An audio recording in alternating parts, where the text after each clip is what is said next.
د کندوز ښاروالۍ اداري مسؤل وایي چې پلان لري په روان کال کې د ښار د بڼې ښکلا او خلکو ته په بېلابېلو برخو کې د اسانتیاوو برابرولو په موخه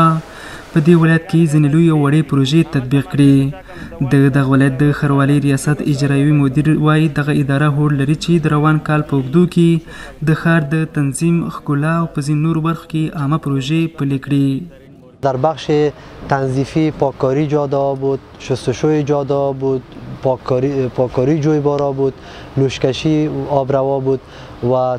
شستشوی جاده های فرعی بود و همچنان در بخش تنظیم شهر پاککاری جاده از وجود دستفروش ها بود، برداشتن موانعی هایی که در جاده ها در پیاده روا موجود می باشه از اونا بود، تخت های اضافی که در جاده ها می باشه و در بخش ظرفیت پروری پروژه ها یک تعداد پروژه هایی که از سال 1402 باقی مانده بود اما گزارش ارائه شد که فعلا در کدام سطح قرار داره جریان پیشرفتشان. ښاروالي شهر کندوز در آینده ها هم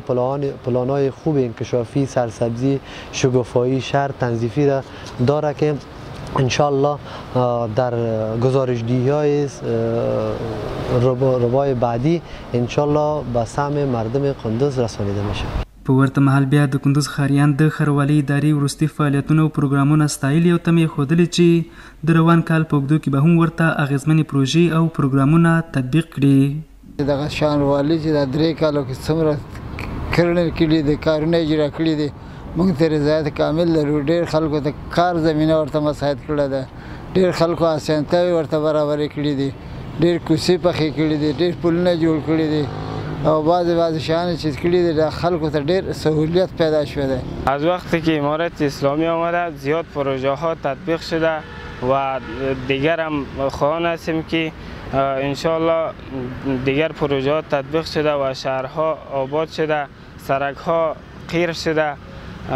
از امارت خواهان هستیم که در آینده همچنین پروژه های تطبیق شود و شهرهای پاک و منظم و توسعه یافته ادامه پیدا کنه. دا په داسې حال کې ده چې د کندوز ښاروالۍ د 1403 لمریز کال د لومړۍ ربع عواید 10 میلیونه او 400 زره افغانۍ ښودلي وو او ویلي وو چې څه باندې 10 میلیونه افغانۍ په پرمختیایي پروژو مصرف کړي او د کال په اوږدو کې به ځینې نورې مهمې پروژې هم پلي کړي.